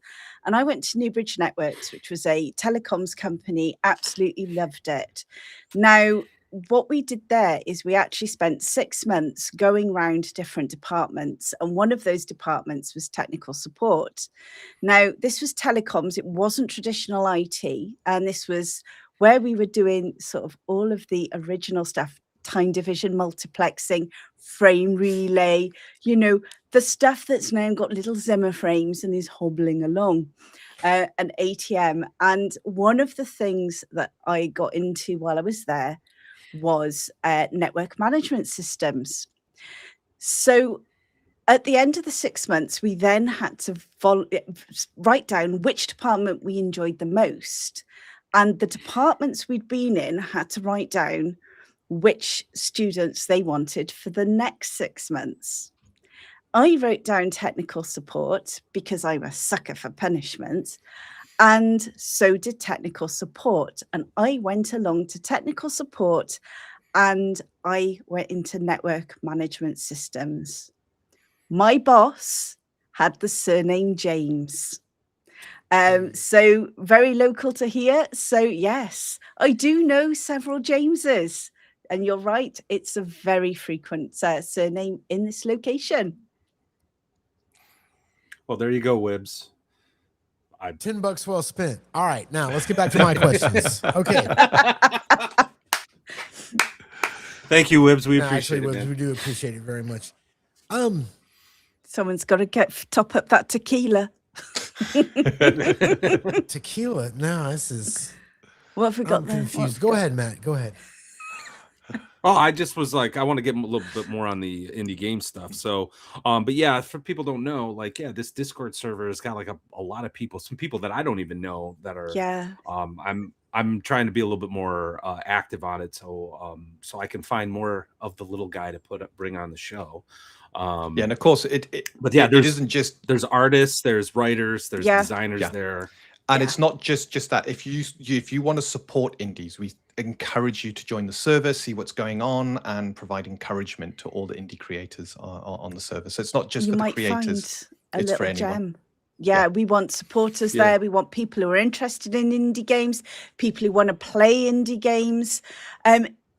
Because we've been so busy, I've not spent as much time on it recently as I want to. I'm going to spend a bit of time with Paddy. We're going to refine it a bit because he's been a fantastic supporter of this as we've been going along. We're also going to bring in Fade as well because he's been encouraging me to take the X community and actually set up a Discord for a long time. So it's all his fault. But yeah, I have to say it needs to be a bit refined. We're gonna probably add some additional categories in, make it a little bit more snazzy. But yeah, and it's like, so if you've got shows like this, promote them on there. Get people watching, get people finding out about indies. At the end of the day, we're all tiny. We haven't got millions backing us. We're all paying out for our artwork. We're all paying out for everything that we're doing. You know, my den here is what we've just set up now. I'm very excited about it.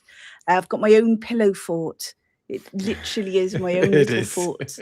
It's great. But everything costs money, and indies don't have this giant bucket of money. And you know, marketing costs money. And we've got to find a way of getting the word out there about. And as much as I want my game to be successful, I mean, our game, we want it to be successful, but I want everyone else's games to be successful too. Because as long as we're all rolling dice and having fun, isn't that what matters? Yeah. Yeah. We're here to crush your enemies. Here's a layman. No. What do you crush them? We're the little guys against the big guys. The American corporatism is coming through. Sorry. Yeah. The issue with Discord, I'm with you, Vicky. Actually, like I started the Discord a little while back too to kind of go along with what I'm doing here, and it's become a mess. My Discord is an absolute mess. It's actually going to be going through a massive overhaul now that this channel is going to become more focused on the second watch. So there, heads up, everybody, if you're on Discord, whole sections are going to be wiped out. I'll be sending out some more information about that in the next couple of days. Scarier about that? We're letting Brian DM Cloaker do it. Brian's going to become an admin for him, and it is to destroy the things you love. Sorry. But yeah, no, I'm with you, and I think, you know, it's one of those things that you just, as you do it, you're going to get better at it and refine the community there. But the fact of the matter is, what matters is you took the first couple of steps to do it, to get people talking and chatting and learning and discovering each other. I put links to the invite link to the Discord in the description of this. I don't know how long that link will last because they, you know, tend to die out after a while. But there's also a link to Everae Games' website as well in the description of this live stream. And we got a super chat from Dan, the final arbiter. Hey, man, thank you so much. I don't know why it took you so long to show up, but I'm glad you've arrived. Good evening, Second Watch, Dean and Vicky. Thank you for the super chat, sir. I did see you were playing in 10 Cars game. I guess that's he's a more good important than excuse. us. Whatever. Yeah, We're hanging out. whatever, Okay. dude. Thanks for the super chat, man. So yeah, so there, yeah, indie games. I got to ask you about that, but let's go back to what's like gaming in England though, because I actually want to know more I'm about. trying to figure out how And to turn I this. just- Like, how do I work this into a trip over there? Like, we gotta get like a GoFundMe. You know, we'll have like an exchange program. Well, we're going to be, so we're aiming to be at UK Games Expo next year. All right. So we were there at 2024. We couldn't quite make it this year, but we are planning on being there next year. I think that's a really good excuse to come and see what the gaming market is like in the UK. I mean, it's just fantastic. And back to what you said about corporate America, I actually think America's not as corporate as you think. I actually think there is the life and soul of America is the small guy being able to take over. And that's where I'm coming for it, right? Yep. We don't want the corporates just owning everything. Oh, no. We want the small guys to come in. They can make their state. We will build an empire of our own. The American dream is to do well enough that you become the devil you used to hate. All right. Yeah. Exactly. Yeah, absolutely. Exactly. It's a vicious cycle. Exactly. I have to interrupt. I'm sorry, because we got a $50 super chat from Dan. Thank you very much. This guy is, I don't know, forgive my transgression. Please accept this donation towards the North Texas RPG Con hotel room fund. We're aiming. Listen, I'm not gonna lie, folks. We're aiming for 2 rooms next year. All right. I was sleeping on the floor. This was no. This allegedly I snore. I think motherfucker, he snores. God damn, bro. Like I didn't record it. Like I was like, I'm gonna record this, but I didn't record. No, out of respect. To be cool. Out of respect. You don't understand. This is like, it was not like, I'm kind of worried about you, Matt. Like you need to talk to your girl, maybe schedule an appointment. It was, and when it ended, it just ended. Like I had about 3 minutes of, is he alive? Because it just stopped. And I was like, oh shit, I hope he's not dead, but I'm gonna go to sleep. Finally, in the morning. Yeah, no, Dan, thank you very much. Yeah, because thank you, Dan. Truly, we don't even. I don't even know if I'm going to buy tickets till I get there, but we do need that second hotel room. No. Well, I wanted to do it this year, but it was a little pricey. And then I had an issue with a third party, that Trivago. They suck. Don't. But yeah, Dan, I slept on the full floor. Last year, Gary slept on the floor. This year was my turn. Brian. And I did leave early Saturday. So I did about 10% of that decision was letting you have the bed. Just so you know. Well, I mean, mostly I wanted to see like my family and my kids, but 10% of it was sure. Well, thanks. See, this is why he's my co-host. He kind of cares. I'm so fucking thoughtful. That's why. All right, another very generous super chat from Agile Monk, $49.99. I need Untold Destiny. When and where? More for the hotel fund. So I know you have the Tasters rules coming out. That's the 30th this month. Yes. So Tuesday. Where can they find them? So we'll be putting the links out on Tuesday. We are having a party. We're having a launch party on Destiny's Dispatch, which takes place 11 p.m. UK time, which is 6 p.m. EST. Look at me knowing time zones. Yeah. And That's at 5 midnight, p.m. Dirty Texas time. Yeah. At midnight, we will be sending out the links, okay? So at midnight, you will be able to have everything you need for first level characters. We have put in some monsters for you. You've got 6 character classes. You've got character sheets. It's all going to be there so you can get rolling on Untold Destiny Basic Edition. Then on the 28th of July, we will be launching an adventure that, again, absolutely free, that you can use, and it will be available to you. But the big date, 13th of October is when we are launching our backer kit. So we've got the backer kit, we've got a launch site just set up at the moment, ticking over. We will be doing some updates to it as we go along and get closer. And 13th of October is when we're going to be launching Untold Destiny Basic Edition, the book. And in there, you will get at least 6 character classes. There may be We're going to more. have stretch goals for adding more. Yeah. Yeah. We will be giving you a really good monster selection for you to use. You'll be getting lots of information about Kaseya, which is our campaign setting. So all of that will be in there. Lots and lots and lots of treasure.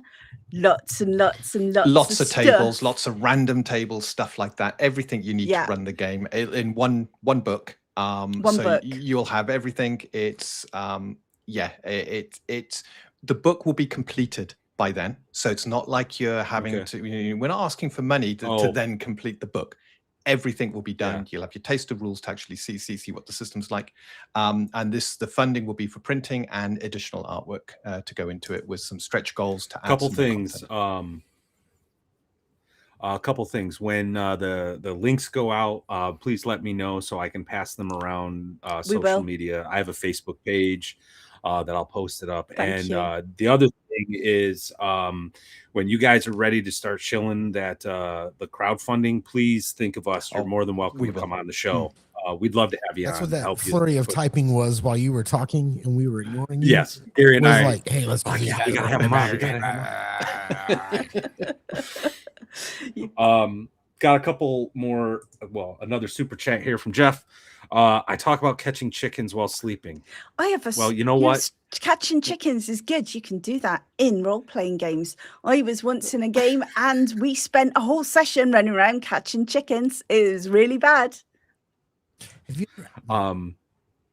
I just want to point out this guy says some wild shit while he's sleeping. So you can make fun of my snoring all you want. You talk in your sleep. My girl told me.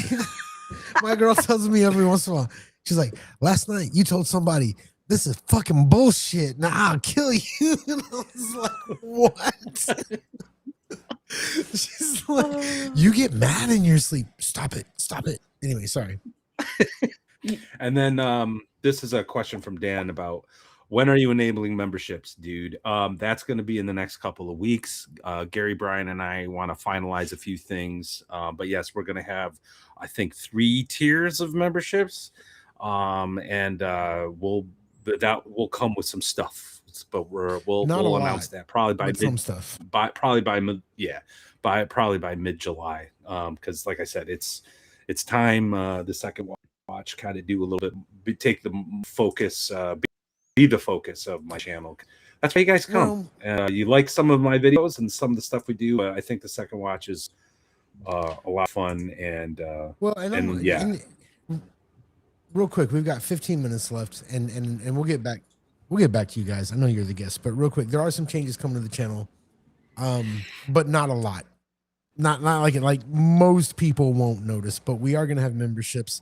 There might be merch available, but we're not sure yet. I'm not sure if things have linked up. It might be there. Fourth Wall was acting kind of weird. When I went earlier today, it looked like the merch was actually listed on the page, the landing page for my channel, but I don't know if it's like popping up underneath like YouTube or whatever. So whatever, but there's a couple shirts and stuff there. Yeah. Right. And here's the thing. Everybody that does this, there's very few people who have a large enough audience to really make any kind of real money with. So the merch and the super chats and all that. That's really so that we can get together once a year at North Texas. If it ever got bigger than that, we made more, we'd take trips to other places. But every little thing you do counts. We appreciate it so much. But if you guys have been watching us, you know that we would get drunk and talk shit to each other on Friday nights for free. And let you watch. You would not have to pay us. Yeah. This will always be for free. So thank you guys. Yeah. I can't say Can I just ask, could you put all of the information about what you're doing as you're doing it pop it into the promotions on the Indie Game Guild, because there'll be other people who've got indie games that may want to reach out to you, and it's a great place for you to find them. So, you know, let us know what all of that's about. Pop it on the Indie Game Guild. I'm sure there'll be lots of people on there that would love to know more. No, thanks. Yeah, absolutely. I'm always looking to, well, we really want to expand this for the same reasons that you guys are doing the Indie Game Guild. We want to like bring everything from like the old timers and their wisdom, like we had Matt Finch on, and then we want to have the new blood coming in and sharing their stuff and like just kind of growing this community. So I want free shit. That's why.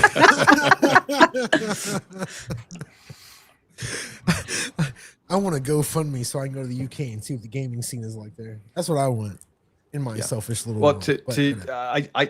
I just looked it up because I know they've been getting better viewerships, but the UK Games Expo this year had 51,000 unique visitors, a total of 87,000 people over the 3 days.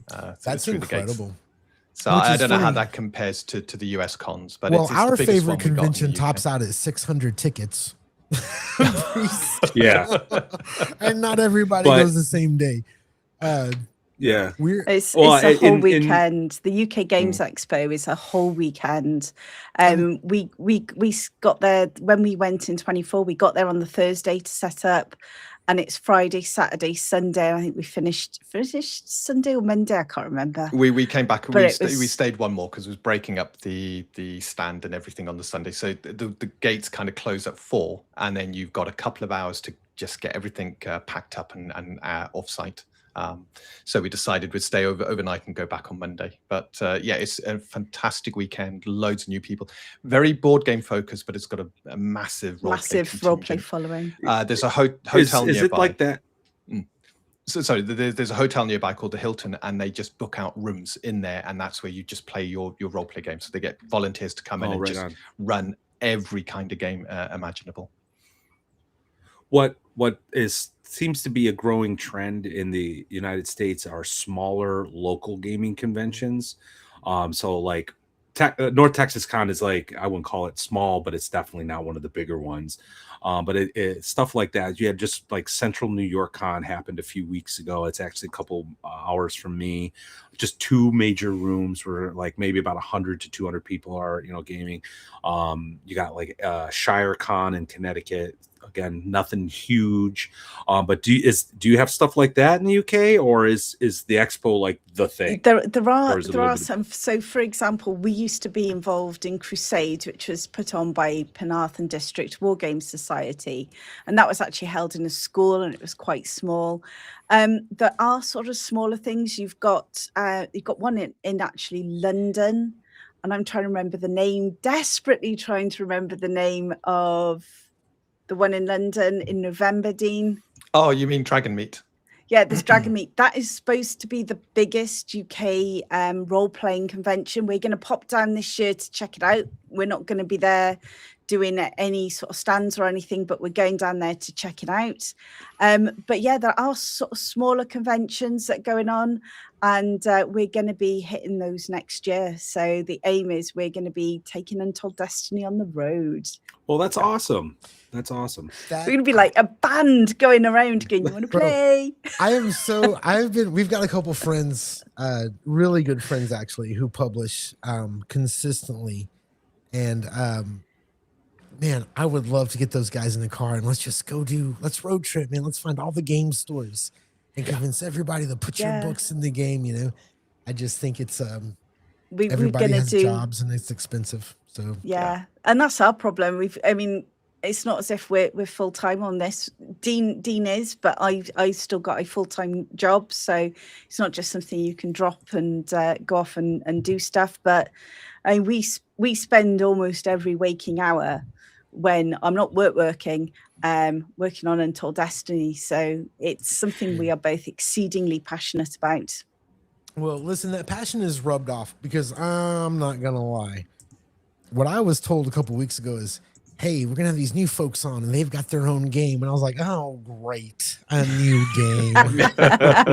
That's all we need is a new game. You And do. then- You need it. You need well, to roll you those dice with us. You guys sent the PDF, and I kind of looked through it, and I didn't really comment a lot. You know, there was a little. I was thinking about it and trying to figure out what would this look like at the table.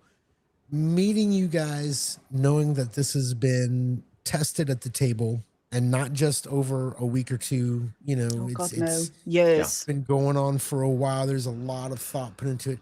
There is one more question I want to ask. This is gonna really. What's up, Hey, Howling what's Sphinx? up, Good to Howling see you, Sphinx? man. There's one more question I want to ask because this game sounds fucking rad for players. And Gary, the player, Yeah, is the like, player. get me into your server. I'm ready to play. Gary, the GM, is like, how much of this do I have to remember a whole lot? Or is this stuff the players remember? What is it? Do you have anybody else running this game? How's that working out? What are your other GMs telling you? So the people that we've had play it and the people we've had look at it, they like it. One of the reasons we're giving away the information on Tuesday is so that more GMs can get behind the screen, all right? Because we haven't got a massive network of people. So some of the guys who do GM, they've looked at it, they want to play it, they just haven't had opportunity yet. So we are also going to be putting back a feedback form so that other GMs can feedback. But put it like this, it's been designed specifically to reduce GM fatigue. All right, it's been designed to make things easy for you to run, and without you having to sit there and balance encounters and stuff like that. Hell, if the encounter's too hard, guess what, players? You're gonna have to retreat. You should run away. God, Running away is always an option. I love you guys. Any time it's Yeah. And of the course, art of running away. Yeah. Run away. That's like a real fucking thing. It Run. is. Yeah. It is. We a strategic have retreat, if you do not mind. exactly. Yes. We have very little vertical growth in power leveling. You get more hit points, you can take more damage, you deal more damage, but your growth becomes horizontal. You get more tools that you have at your disposal. So what this means is I'm 15th level, the whole party's 15th level. We come up against, 20 orcs and 30 goblins. Yeah, that's a big threat. We probably don't even want to take them on, because they will wear us down. Our stamina will run out, and we will take enough damage just to kill us. So it's that kind of a system where you have to really adapt. And if you are running the game and you randomize an encounter, if the party's got good tactics, no matter how powerful that encounter is, they could potentially take it down. And it's that possibility. And if it goes tits up on them, well, they've got to react to it. So you're creating this natural world, this natural kind of adventuring day. And it's to get away from, whilst it's very collaborative from a storytelling point of view, potentially, it's adaptable to be whatever kind of system you need at your table. And by that, I mean, if you just want to do this, I want to do dungeoneering, just put a dungeon together. Guys, you're in a town nearby, dungeons over there, let's have some fun. It's perfect for that as well. So we're hoping as it gets out into the wild now, as people get to play it, as people get to read it and try it at their tables, we get feedback, we understand potentially where we might not have hit the mark for people running the game. But from my point of view, I was very fatigued running 5e, very fatigued running things like Pathfinder and 3rd edition. And when I run this, I don't end up with the same headache that I used to end up with. It's just so much of a joy. And there's not a lot for me to remember at my side of the table other than I got these creatures, their stat blocks are nice and small. And it's about having fun and having that adaptable system that I can just mold to how the table's going and how the table's reacting. So we play very story-driven, very collaborative story-driven games, and it's perfect for that. But as I said, it's incredibly adaptable. Yeah. Gotta interrupt with a $10 super chat from Dan, who's well, that's our chat. They like starting things. I'm spending $10 to the hotel fund to let the viewers know Atmos is a goober dingling. Hey, I'll have you know, Atmos was dingling, eh? Yeah, Atmos is the landscaper, and we had a blast with Gary's Supers game. But anyway, Amos is a good guy. He bought a lot of drinks in North Texas. Yes, he and did. he bought like, bro, I don't know. That kid, I say he's a kid. He's not a kid. He's an adult. He just looks young. Never, Atmos, I love you, man. Will, I'm so glad I met you. Don't pull your credit card out at a table where 8 dudes at Denny's have just finished eating. yes, We Who are will drunk. let you pay. Who are drunk? Yeah. Somebody might stand up and grab your card and run to the register with it. I don't know who, but somebody might do that. Don't do that, Will. Anyway, all right. Oh, looks I'll add he was a fan of the row. That was Hey, good. actually, good campaign. guys, just so you guys know, there's a few out there. If you are in Matt's server and you are willing to be a little more serious than maybe last time, I'm starting up on another Marvel game, 1980s. So far, we've got Melkor is down. Reed might be there. Kid Darkness might be coming back. Nice. That would be great. Who else? My cousin Rob, who I haven't gamed with in like 30 years. We're all grown up and he's going to join. So it's happening. If you're on the server, get in touch with me. Denny's was cheaper than my bar. I got a text from my wife halfway through the con. She's like, "What are you spending your money on?" Because she's just looking at the bank statements as I'm just like. Ding, But ding, ding. we also have another. Yeah, no, it was funny. I had to explain a few things. Wait, $600. I'm like, that was the hotel hunch. No. That wasn't. Let me tell you. Next B5 be on with us. Okay, awesome. Yeah, I think I've been seeing you on those streams. B5 is fun. Yeah. Oh, I'm sorry. I was gonna say something, and I know it was gonna be funny, man. Probably quite profound, Gary. Wouldn't it? Yeah. Nah, it wouldn't. It would have changed our lives profound. completely. I'm just smart enough for funny. All right. I just, if anything profound comes out of my mouth, it was an accident. It was. Oh, this has been great. We got 2 minutes left. What you got, Matt? Anything left? What's happening next week? Next week we have Ben Gibson is coming back. This will be like his 3rd or 4th time. Fuck yes, one of my favorite people in game. Yeah, Ben is great. He's just published with his wife. Frick, I can't remember the name of the book now. But anyway, he's got a book he just published, and he's a second creator for our second world building shows. We're going to be trying to do this every quarter or something. So Ooh. Yeah, but yeah. No, Ben Gibson is great. He does the shit. I'm blanking. I'm drunking. What is the thing he puts out? The dungeon. Oh, the adventure site contest. Yeah, adventure site contest. If you ever want to be published, go do it. I have used maps from the adventure site contest that are drawn in crayon, and they worked. Yeah. You know, Ben is one of I'm so glad we had him on. He was one of our first guests, and he's been great. So please come next week. Before you guys, it'll be. Yeah, before we let you guys go, I know Matt's got to have the last word. It's all right. So it's really weird. Like, you're not drinking, bro. Like, typically, I know. I'm just over here drunk by myself in my living room, and be like, "Come on, Matt, let's fucking play, dude." All right.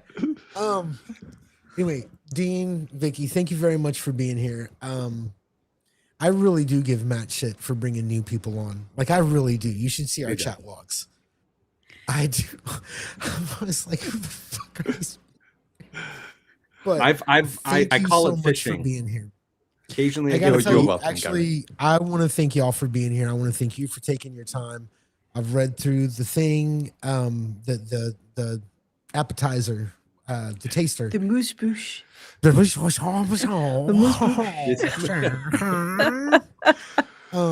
like it a lot. And cool. Thanks for being here. I enjoyed it. Thank you for having us. Yeah.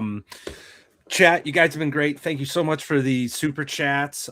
Dean, Vicky, again, thank you. I know it's super late or early, however you're looking at it. You guys are doing the hard work to get this thing out there, and wish you the best. And like I said, you guys are always welcome on again. And when you're ready to crowdfund this thing, please reach out to us. We'll get you on the show to help support Untold Destiny.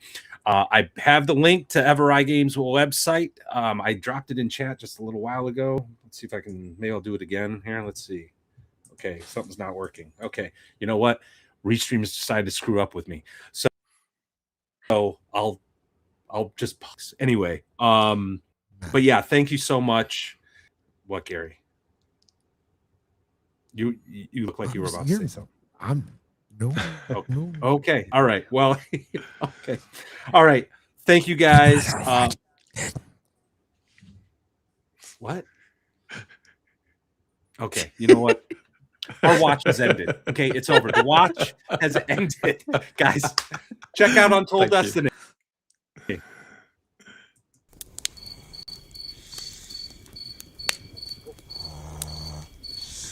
I always screw up the ending.